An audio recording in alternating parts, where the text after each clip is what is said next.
ఇవాళ మా వర్గాల ఆత్మగౌరవాన్ని కించపరిచేటట్టుగా రేవంత్ రెడ్డి గారు వ్యవహరించినటువంటి తీరు చాలా దుర్మార్గం.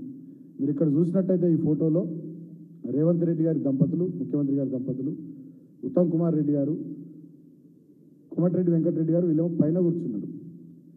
వీళ్ళ కాళ్ళ దగ్గర డిప్యూటీ సీఎంగా ఉన్నటువంటి దళిత వర్గాలకు చెందినటువంటి బిడ్డ కాంగ్రెస్ పార్టీ సీనియర్ నాయకుడు బట్టి విక్రమార్క గారు వాళ్ళ కాళ్ళ దగ్గర కూర్చున్నటువంటి సందర్భం. అదేవిధంగా బలహీన వర్గాలకు చెందినటువంటి మంత్రి కొండా సురేఖ గారు, దేవాదాయ శాఖ మంత్రి, వారు కూడా వీళ్ళ కాళ్ళ దగ్గర, వీళ్ళేమో పైన కూర్చుంటారు. రేవంత్ రెడ్డి దంపతులు, కోమటిరెడ్డి వెంకటరెడ్డి గారు, ఉత్తమ్ కుమార్ రెడ్డి గారు బలహీన వర్గాలకు చెందినటువంటి కొండా సురేఖను వాళ్ళ కాళ్ళ దగ్గర కూర్చుని పెట్టుకుంటారు.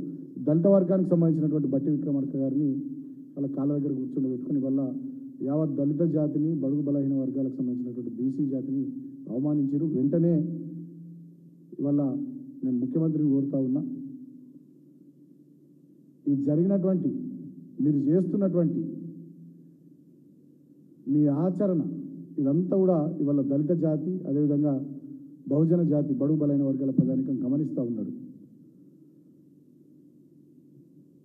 సాక్షాత్తు దేవుని చెంతనే, దేవుని ముందరనే ఈ రకంగా మా దళితులకు, బలహీన వర్గాలకు అవమానం జరిగితే ఈ మా ఆత్మగౌరవం దెబ్బతింటే ఎక్కడికి పోయి చెప్పుకోవాలి, ఎవరికి చెప్పుకోవాలి? బట్టి విక్రమార్క గారు, వారి కుటుంబం మొదటి నుంచి కాంగ్రెస్ పార్టీ కుటుంబం. వారి అన్న మల్లు అనంతరాములు గారు ఉమ్మడి ఆంధ్రప్రదేశ్లో పీసీసీ అధ్యక్షుడిగా పనిచేసింది. వాళ్ళ అన్న మల్లు రవి గారు ఎంపీగా పనిచేసినారు. ఢిల్లీలో ప్రభుత్వ ప్రత్యేక ప్రతినిధిగా పనిచేసినారు. గతంలో వీరు సిఎల్పి లీడర్గా పనిచేసినారు. పాదయాత్రలు చేసినారు. ఈయన మధ్యలో వచ్చినటువంటి కాంగ్రెస్ వాది కాదు. మొదటి నుంచి కుటుంబం అంతా కాంగ్రెస్ పార్టీ కుటుంబం. ఈ ఫోటోలో కనబడుతున్నటువంటి అందరికన్నా సీనియర్ నాయకుడు బట్టి విక్రమార్క గారు. ఈ ఫోటోలో కనబడుతున్నటువంటి వాళ్ళందరికన్నా సీనియర్ నాయకుడు బట్టి విక్రమార్క గారు. అలాంటి బట్టి విక్రమార్క గారిని ఇలా అవమానించడం అంటే డెఫినెట్గా ఇది కులం కోణంలోనే జరిగింది తప్ప ఇంకోటి కాదు. భారతదేశానికి స్వాతంత్రం 1947లో వచ్చింది. రాజ్యాంగం 1950లో వచ్చింది.